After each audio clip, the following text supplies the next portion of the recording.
Hello, my awesome chemists. We have been talking about buffers, so I wanted to show you a little animation for how buffers work and then also a little demo. So we're going to start with the animation. And we're going to start with an acetic acid acetate buffer.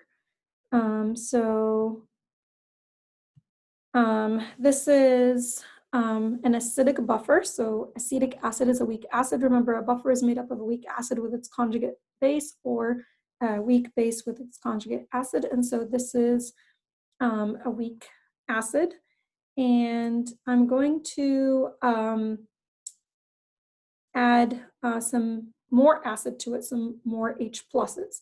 And so remember, each buffer has an acidic and a basic component. And so if I add more acid, the basic component of the buffer is going to react. So there's the H plus is going to react with the acetate ion. Here's another one, and here's another one. So after I've added my extra H pluses, the H pluses were used up to form more of the acetic acid. And so I started out with acetic acid and acetate. I end up with acetic acid and acetate, just slightly different concentrations, but same species, and so my pH remains about the same. What if I take that buffer and I add some base to it, some hydroxides to it? So if I add some hydroxides, you will see that again we have an acidic portion, so that's the acetic acid, and this is the acetate ion. So if I were to add some OH minuses, some of those acid will react with the hydroxide to form water, and then some acetate. So here's another one, and then here's another one. So basically, I still end up with some acetate ions and some acetic acid, and then some extra water, and so my pH remains about the same. So I wanted to show you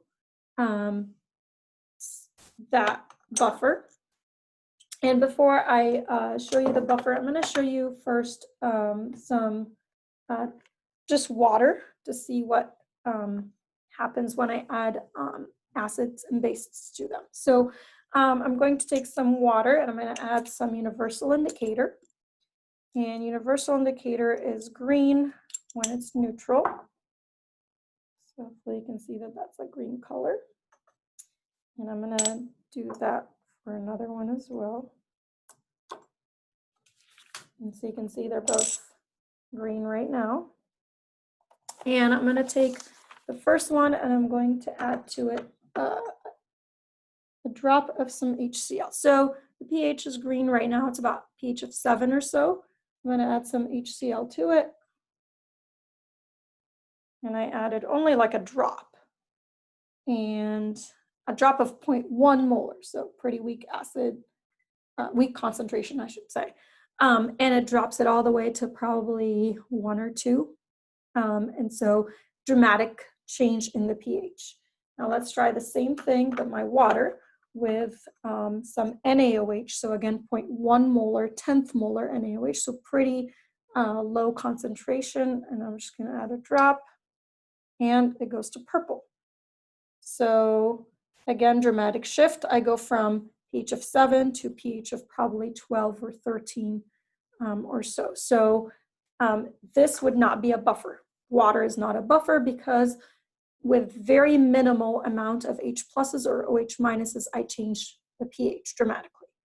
So now let's look at our acetic acid and sodium acetate buffer. So this is a combination of acetic acid, and then the acetate ion comes from the salt sodium acetate. So I'm going to put that in 2 test tubes. Here's the other one. And I'm going to add universal indicator so we see what color it is. And so it's acetic acid and acetate, so it's an acidic buffer. So the initial pH of the buffer itself is, I'd say probably that's a 3 or a 4, something like that. It's kind of orange color. And so I'm going to go ahead and add some hydroxide ions to it. So I'm going to add some base, sodium hydroxide. I'm going to keep one of them as a reference, and I'm going to add a few drops of the NaOH. Remember, with the water, it turned it from green to purple. This one I added 2 drops, 3 drops, 4 drops, whole squirt full, still about the same.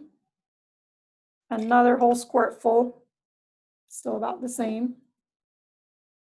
3 squirtfuls, 4. Color is getting lighter because it's getting, more dilute, but it's about the same shade, or the same color, but different shade, I should say. And so, I mean, that's a lot that I've added here. I'm gonna go ahead and just pour it in, see if we can get it to be purple at some point. And nope, still. Add some more universal so you can see the color a little bit better. And so I had to add a lot to get it to finally turn. It's kind of bluish. It's not even to the extent that the distilled water turned, with 1 drop of NaOH. So that's a pretty good buffer. Each buffer has a certain buffering capacity, so at some point the pH will change, but it had a lot before it changed. I'm going to go back to the animation and show you now a basic buffer. So this would be a basic buffer. It's made up of ammonia, which is NH3, that's a weak base, and ammonium ion NH4+. So this is our representation for NH4+, and this is NH3. So let's say I take some acid and I add it to my buffer. And so because this is acidic, the basic portion of the buffer is going to react. So the NH3 is going to react with the NH+. So let's see what happens. So it reacts with it, just changes it from ammonia to ammonium ion. There's another one. There's another one. And so when I add the H pluses to the buffer, it reacts, it eliminates any extra H pluses that I add, and you end up with just ammonia and ammonium ion again. And so same buffer, same species, and so the pH remains about the same. Let's say I add some hydroxides to my basic buffer here. And so because this is a base, it's going to react with the acid, acidic portion in the buffer. And so those are going to react together. Let's see what happens. And so the NH4 plus gives away its H plus to make water, and then we form ammonia. And here's another one, and here's another one. And so again, it eliminates any excess hydroxides, and so the pH remains about the same. Now each buffer has a buffering capacity. That's what we were just talking about. And so back to my acetic acid and acetate ions. This is a buffer. Here's the acidic portion. Here's the basic portion. And let's say I add a whole bunch of extra H pluses. So if I do that, it starts reacting with the acetate. We're still good, still good, still good, still have the same species, still good, still good. But then now, now I've used up all my acetate ions and I have some still extra H pluses. And so at some point, the buffer will stop working. There is a buffering capacity for each buffer. So let's go back to our demo. And I'll show you now a basic buffer. And so this is a basic buffer. I'm going to add it to 2 test tubes here.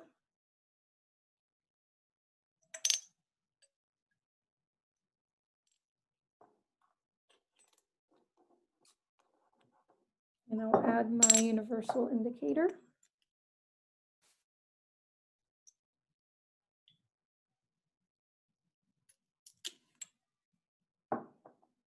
And so because this is a basic buffer, I think I added lot of indicator to one of them. It's the same color, just a different shade.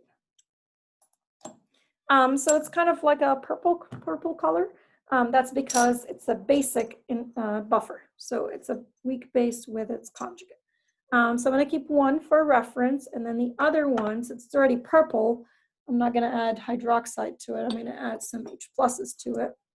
Can't see very well. There we go. So I'm going to add some HCl to this one. So if you remember, the HCl with the water turned from green to like a red color. So we'll see if I add a drop of HCl to this, what's going to happen. So drop, nothing, another drop. I'm going to go ahead and add the whole squirt, nothing. Second squirt, still purplish. And now we're seeing a tiny bit of change. It's blue after 3 full squirts. That's significant. Looks like we're reaching the buffering capacity here, and the color will change eventually. Lighter green here. Another, so this is the 5th squirt full. Kind of a yellowish color. 6, 7, 8. Looks like we're getting close to the buffering capacity here. It's orange almost. And so still kind of orangish, almost red. But the idea is it took a lot of acid for me to turn it to, be a dramatically different pH. And so this would be considered a relatively good buffer as well. All right, hope you enjoyed our demo, and I'll see you next time.